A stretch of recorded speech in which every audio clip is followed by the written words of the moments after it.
주님의 은혜가 오늘도 여러분의 삶 가운데 가득하시기를 주의 이름으로 축원을 드립니다. 오늘 본문이 시작되면서 그때에 라는 말이 상당히 중요한 단어인데, 시작될 때 그때에, 그러니까 어느 때인지가 상당히 중요합니다. 그때는 언제냐 하면 바로 예수님이 물론 12제자와 함께 있는 그 자리에서 17절부터 19절까지 예수님이 이렇게 얘기를 하시지 않습니까? 이거 이미 우리가 지난주에 금요일 날 아침에 함께 나눈 말씀인데, 우리는 뭐 한 3일 정도 지났다고 하지만 제자들은요, 불과 얼마 전이거든요. 바로 얼마 직전이에요. 그때 주님이 뭐라고 그러셨느냐 하면 그때 바로 직전입니다. 예수께서 예루살렘으로 올라가려 하실 때 12제자를 따로 데리시고 길에서 이르시되, 12제자를 따로 데리고 가신 거예요. 따로 데리고 가셨습니다.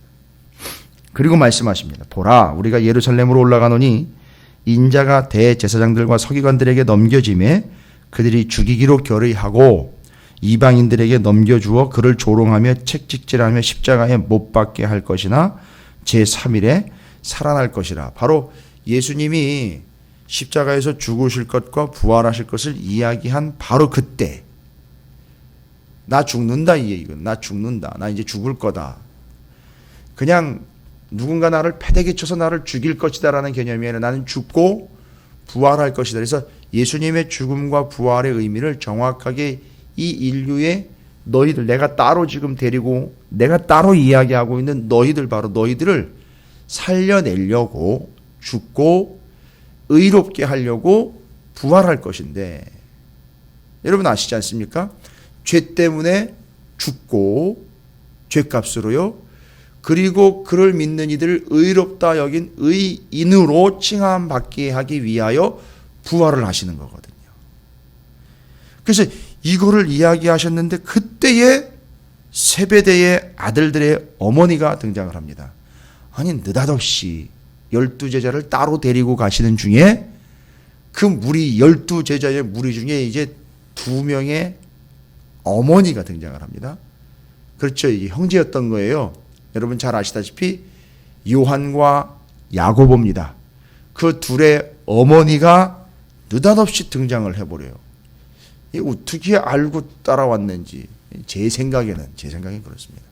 워낙에 극성스러운 어머니이신지라 이 두 아들들이 엄마한테 얘기를 한 것 같아요. 왜냐하면 보시면 아시겠지만 그때 세베대의 아들들의 어머니가, 아니 아들들이 어머니를 모시고 온 게 아니라 엄마가 아들들을 데리고 주님 앞으로 왔어요.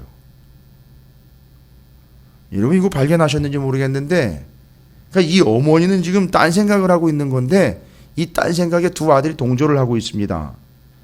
저도 요걸 표현을 정확하게 깨달으면서 확인하면서 참 놀랐는데, 그 어머니가 그 두 아들을 데리고 예수님께로 와서 절하며 무엇을 구했다라고 그래요.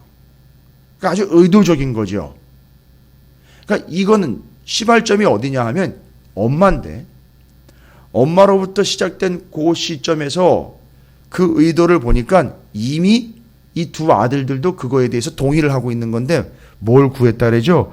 예수께서 이르시되 무엇을 원하느냐? 몰라서 물으셨을까요?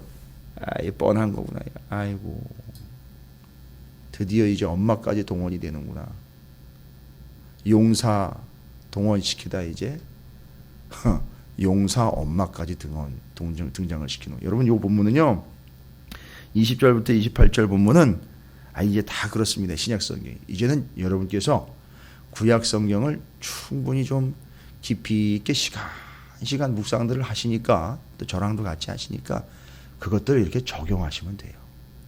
그럼 적용 끝납니다. 잘 보십시오. 이거 뭐 복잡합니까? 아니요. 왜 이들이 이런 요구를 하는 거고, 그의 어머니까지 나서가지고, 죄송합니다. 이 표현이 참 은혜스럽지 못한 표현인데, 정말 이 엄마 나대는 거거든요, 지금. 정말 이건 치맛바람 정도가 아니라 이건 나대는 거예요. 근데 왜 이럽니까? 그러면 두 아들은 또 거기에 동조를 해요. 이쯤 되면 애가 아니지 않습니까? 이건 뭐 학교 다니는 청년들도 아니고, 이게 성인이 다 됐는데 주님을 따라다녀. 여전히 엄마가 두 아들을 데리고 주님께로 나갔다는 거예요. 이끌려 나가는 거예요. 그 두 아들도 여전히 그 어머니의 마인드에 동의를 하고 있다는 거거든요. 뭐죠? 무엇을 동의하고 있습니까? 아니, 동의가 아니에요. 동의하는 게 아니라 지금 엄마 안에 있는 용사, 두 아들 안에 있는 용사가 죽이 맞는 거예요. 맞아 떨어지는 거예요. 그래서 이 본문은 우리가 요즘에 묵상하고 있는 주일날 사사기서에 참 그것도 참 공교롭게도 12지파, 12사사, 12제자, 그 안에 용사됨. 이게 다 나오는 거예요. 그러니까 지금 이들 안에 용사됨이 버젓이 살아있는. 그러니까 여러분 너무 절망적으로 생각하지 마시고 이게 인간의 본성입니다. 그 사사시대가 지나가고 왕정시대 지나가고요. 400년 중간시대 지나가고 그리고 1000년 이상이 지나가도요. 여전히 용사는 살아있는 거예요. 그러니까 예수님 오신 지 2000년이 지났는데 우리 안에도 지금 여전히요. 우리 가운데도 용사는 살아있는 거예요. 용사 되려고 하는 거예요. 내가 그 힘과 권력의 중심에 서야 되고 내 안에서 용사가 계속해서 너가 용사 돼야 된다. 너 잘 나가야 된다. 너가 나서야 된다. 죄송합니다. 오늘 말로 하면 네가 나대야 된다. 이런 얘기가 되는 거예요. 다른 나대는 놈들 죽이고 네가 나대야 된다. 이런 얘기가 지금 결론적으로 나오는 거예요. 예, 사사기 이해가 되면 이건 그냥 자연스럽게 이해가 됩니다. 이걸 뭐 성서적으로 아니면 뭐 개론적으로 이야기할 필요도 없는 거예요. 이거는 그냥 딱 정리가 됩니다. 자, 그러면 제가 오늘 이들의 용사됨에 패역함과 그 교활함과 그 간교함들을 한번 좀 찔러보겠습니다. 이게 남의 얘기가 아니라고요. 이 새벽에 뭐 그렇게 많이 모이신 건 아니지만 저와 여러분 안에 있는 그 교활함과 간교함의 용사들이에요. 제가 찔러볼게요. 어떤 용사가 그 안에 도사리고 있는지. 여러분 보시면 앞에서 베드로가 엉뚱한 소리 했었고 예수님이 나를 따라야지 영생이다라고 이야기할 때 제가 그렇게 다 버리고 따랐는데 내가 얻는 보상은 뭡니까? 라고 이야기했던 베드로예요. 참 엉뚱한 소리 한 것 같은데 맞습니다. 여전히 베드로조차도 뭐죠? 그 안에 용사가 있는 거예요. 근데 이 베드로 자체는 또 어떤 생각을 가지고 있냐면 늘 베드로는 앞에서 언급이 돼요. 뭔 얘기냐면 제일 첫 번째로 언급이 됩니다. 그러니까 첫 번째 제자, 수제자라는 타이틀이 있죠. 이게 베드로도 늘 유혹에 노출되는 거예요. 내가 첫 번째고 내가 으뜸이고 내가 우선인데 라는 생각을 가지고 있게 만들 수밖에 없죠. 근데 예수님이 늘 보면 베드로, 요한, 야고보를 데리고 다녀요. 그러니까 12 중에도 셋 중에도 하나, 전체 12를 합치면 그 12 중에 제일 으뜸인 베드로, 첫 번째인 베드로 이렇게 돼버리는 상황이 되거든요. 그럼 아마 생각컨대 베드로가 자기가 가장 앞서고 으뜸이라고 생각할 수 있다는 거지요.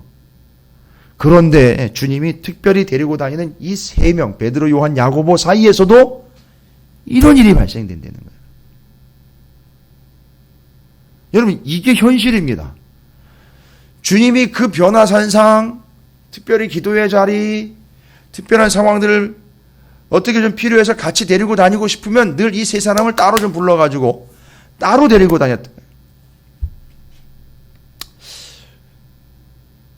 그게 도화선이 됐는지는 모르겠지만 12 중에 정말 특별히 애착이 가고 또 나름대로는 특별한 자리마다 함께했던 3명 가운데 벌써 이런 일이 발생이 되는 겁니다. 그러니까 그들 안에 용사는 여전히 사라지지 않는 거죠. 내가 으뜸이 되어야 되고 내가 나서야 되고 내가 중심이 되어야 된다는 사실. 버르장머리가 그렇게 들은 거죠. 표현이 좀 그렇지만 그런 버르장머리, 그런 영적인 버르장머리가 이 세상 권력의 버르장머리가 주님을 따라다니면서도 여전히 고쳐지지 않은 것. 제가 왜 하필 베드로도 제끼고 나머지 10제자도 제끼고 세베대의 아들 두 아들 야고보와 요한이 엄마까지 동원을 해서 이런 일이 발생된 것까를 좀 고민을 해봤어요. 본문에는 안 나와 있는데 여러 가지 서적도 좀 찾아보고 그러니까 나름대로 제 고민이었는데 왜 이 야고보와 요한이 다른 어떤 제자들보다 제일 먼저 우선적으로 나대면서 엄마까지 동원을 해서 예수님에게 직접 요구한 게 예수님 좌편 우편에 세워달라 그러는 얘기거든요. 그러면 이 얘기는 좌편 우편이라는 표현을 썼지만 1등, 2등 시켜달라는 얘기거든요. 1등, 2등. 근데 지금까지 이들은 말하자면 자기의 자리는 1등, 2등이 아닌 거라고 생각을 하고 있거든요. 그러니까 항상 1등은 누구라고 생각을 하고 있느냐 하면 베드로라고 생각을 하고 있어요. 그래서 재밌는 사실입니다. 주님이 계속 반복해서 얘기하신 게 뭐냐 하면 처음 된 자 나중되고 으뜸인 자 꼴찌 될 거고 꼴찌 된 자 으뜸 될 거고 나중된 자가 처음 될 거고 처음 된 자 나중 이 얘기를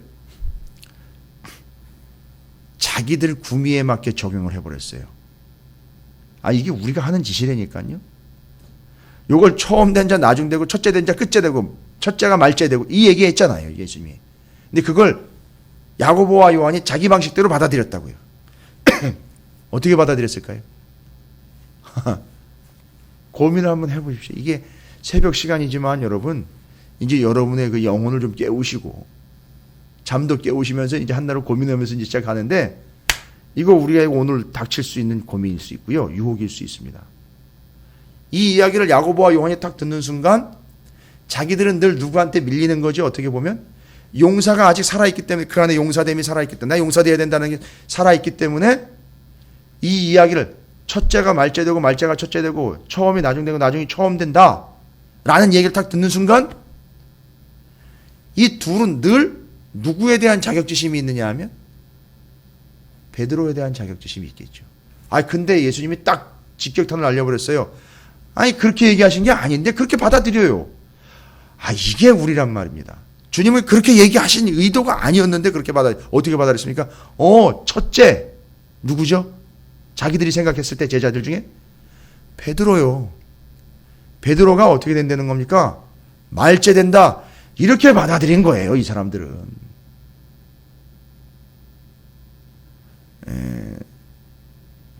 아직 잠이 덜 깨셔서 그런지 모르겠죠. 동의를 안 하시는 것 같은데.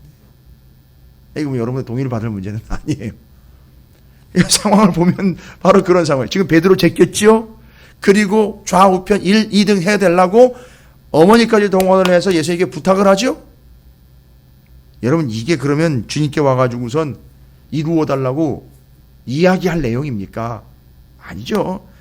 예수님이 첫째 말째 이야기 딱 듣자마자 베드로 이제 끝났다. 베드로가 첫째라고 지금까지 얘기했는데 그럼 예수님 말대로 너는 끝째다. 그러니까 첫 자리 비지 않습니까? 그 첫 자리에다 우리 집어넣어 달라는 얘기를 엄마까지 동원해서 정리하는 거예요. 여러분 이걸 아마 낮에 얘기하면 아마 콕 찔리는 얘기가 될 거예요. 제자들을 완전히 비참하게 만들어버리는 것 같은데 그게 아니라 그게 우리 얘기라고요. 근데 이게 이 사람들만 얘기하는 거냐? 아니요. 여러분 보시면 아시겠지만 주님께서 이걸 다 아시고는 23절에 야 그러면 내 좌우편에 앉으려면 내가 마시던 잔을 너희가 마셔야 되는데 여러분 이 잔은요. 축제의 자리에서 마시는 잔이 아니라 이건 성경에 예레미야에도 나와 있고요. 이사야서에도 나와 있어요. 이건 분노의 잔이에요. 뭐냐면 죄를 지은 자들이 하나님의 분노를 감당해야 된다라는 걸 표현할 때 그 잔을 마신다라고 분노의 잔을 마신다라고 표현을 하셨거든요. 근데 너희가 그걸 마실 수 있느냐? 뭔 생각인지 마실 수 있다고 얘기를 합니다. 그렇게 해서라도 나는 좌우편이 돼. 1등과 2등이 되어서 베드로 자리 내가 차지하고 들어가서 우리가 1등, 2등 서열 좀 정해보겠습니다. 이렇게 덤비는 거 아닙니까? 여러분 그런 거 정확하게 좀 보시면 돼요. 본문에서 다른 조근거리를 찾거나 적용거리를 찾는 게 아니라 정확하게 이건 우리 안에 있는 용사됨을 계속 찔러주시고 있는 본문입니다. 그런데 잘 보세요. 참 예수님이 목회하시기 정말 힘드셨던 것 같아요. 12만 따로 제자라고 따로 12제자라고요. 12제자라고 따로 세워놨는데 24절을 보십시오. 제일 그래도 데리고 다닐 때 필요할 때마다 원할 때마다 따로 떼어가지고 데리고 다녔던 베드로 요한 야고보 사이에서 있었던 이 일과 나머지 야고보와 요한이 엄마를 대동을 해가지고 주님에게 나와가지고 부탁했던 좌우편에 앉혀달라고 했던 이 이야기를 나머지 제자들이 들었어요. 근데 24절에 보니까 10제자가 듣고, 그러니까 베드로 포함한 나머지 10제자가 들었어요. 이 이야기를. 뭐라 그럽니까? 두 형제에 대하여 분히 여기거늘이라. 분히. 이 분히 여겼다는 얘기는 아주 화가 머리 끝까지 난 걸 이야기하는 거예요. 그냥 화났다 정도가 아니라 머리 끝까지 올라온 거예요. 아주 열이 뻗치는 거예요, 지금. 왜 열이 뻗쳤습니까? 이게 예수님의 생애 때 제가 잠깐 말씀드렸는데, 저런 건방지고 예의 없는 놈들을 봤나? 어떻게 주님께 저 따위 짓을 할 수 있어? 가 아니라고요. 이 본문의 의도와 의미상 이것이요. 열과 둘로 찢어지게 되는 순간이에요. 그죠? 옛날에 가나안 땅 정탐꾼은 열과 둘로 나눠져서 둘이 긍정적인 보고를 했죠. 여기 거꾸로 된 거죠. 뭐 그건 연결점은 따로 없습니다만 참 이런 아이러니가 있습니다.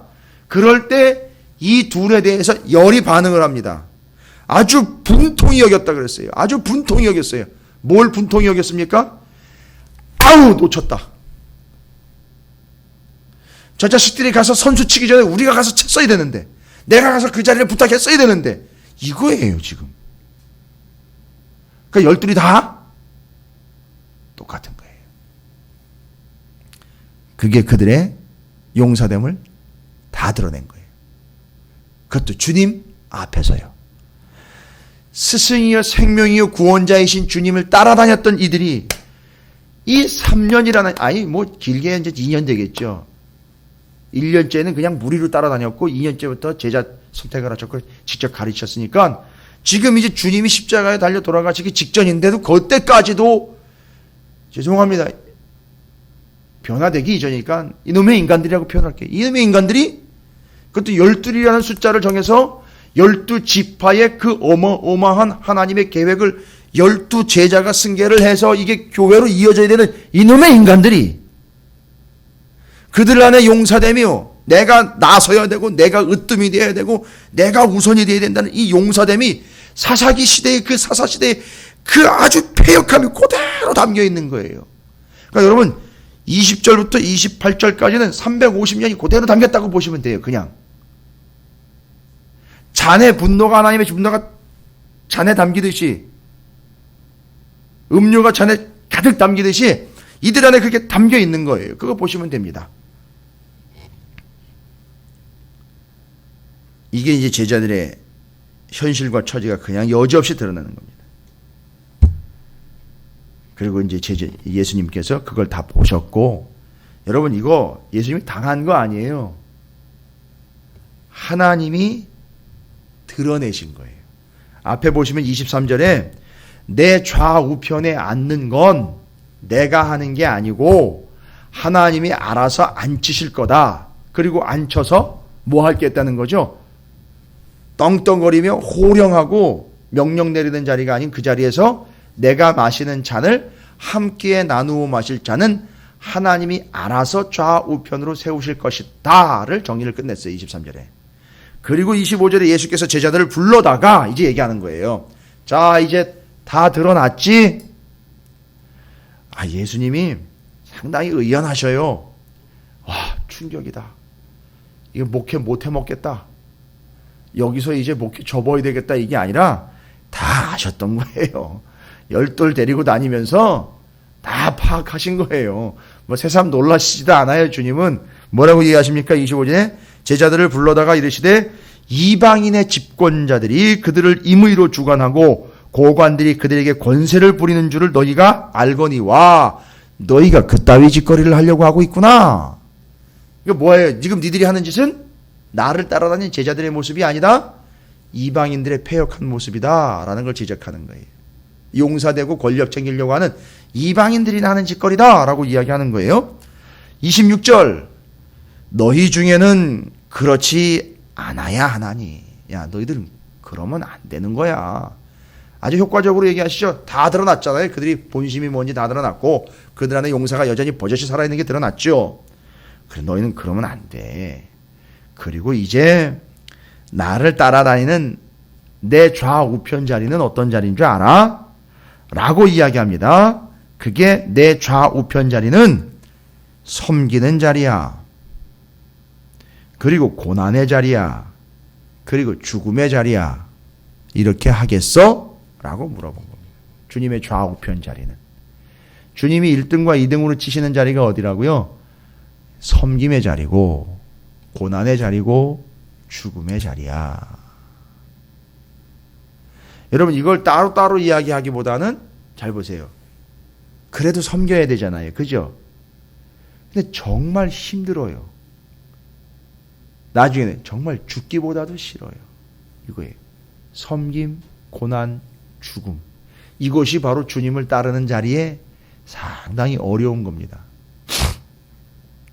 그래서 저는 이 말씀을 오늘 어제 우리가 주일날 나눈 삼손의 그 자리, 두 개의 자리에서 어처구니 있는 삶을 살아가는 우리의 삶의 모습을 본질로 자기의 힘과 자기의 능력으로 나귀 턱뼈 하나로 1000명을 죽여서 그것을 턱뼈로 죽인 사람들의 산에서 라맛 레히의 자리라는 것을, 턱뼈의 산이라는 걸 삼손이 내 힘이 이 정도야 라는 걸 권력과 힘으로 내세웠던 그 자리에서 목이 말라 죽을 지경에 하나님 앞에 울부짖고 부르짖으면서 하나님이 그 샘을 터쳐가지고 그를 먹이셨던 것처럼, 여러분 우리의 자리는 이렇게 으뜸과 앞섬과 1등과 최선의 자리를 선택하는 게 아니라 주님처럼 섬김과 고통과 죽음의 자리를 부르짖으면서 택하는 자가 돼야 된다라는 걸 저는 그렇게 정리를 합니다. 라맛 레히의 자리가 아닌 부르짖음의 자리인, 겸손함으로 내려가 하나님께 은혜를 받는 자리인 에나꼬레의 자리로 내려가야 된다라는 걸 섬김, 고통, 죽음의 자리로 표현을 한 거죠. 그래서 우리 모두의 삶의 자리는 첫째, 둘째, 좌편, 우편이 아니라 겸손함과 섬김과 고통을 당함과 심지어 죽음을 당하는 일이 있더라도 주님을 따르게 되는 바로 그 자리가 우리의 자리가 되어야 된다는 것이고, 주님의 좌우편 자리는 바로 그런 자리라는 거죠.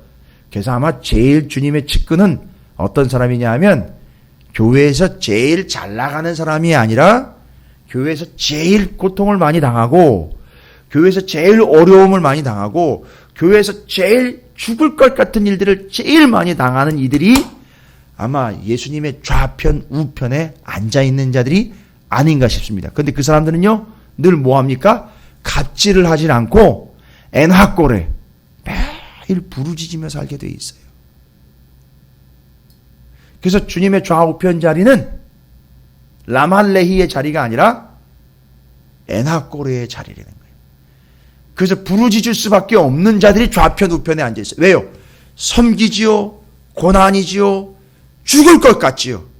그렇게 그 자리를 좌우편 자리로 확보하여 주님을 섬기듯 영혼들을 섬기며 고난을 감내해내며 죽음까지도 불사하는 그들이야말로 진짜 주님의 좌편 우편에 앉은 자들이다라는 사실입니다. 여러분이 그 자리를 차지하는 게 아니라 여러분의 삶의 자리가 그런 자리가 되시기를 주님의 이름으로 축원을 드립니다. 그래서 제가 사사기의 내용을 통해서 이들 안에 있었던 용사됨 정리했습니다. 그리고 그 자리는 엔하꼬레의 자리가 되어야 된다는 걸 말씀을 드렸어요. 이들 안에 있는 용사됨을 정확하게 적나라하게 찍어드렸으니까 이건 남의 얘기가 아니라 내 얘기다. 여러분이 그 고난과 그 섬김과 죽음의 자리까지 내려가셔 부르짖는 자들이 되시기를 주님의 이름으로 축원을 드립니다.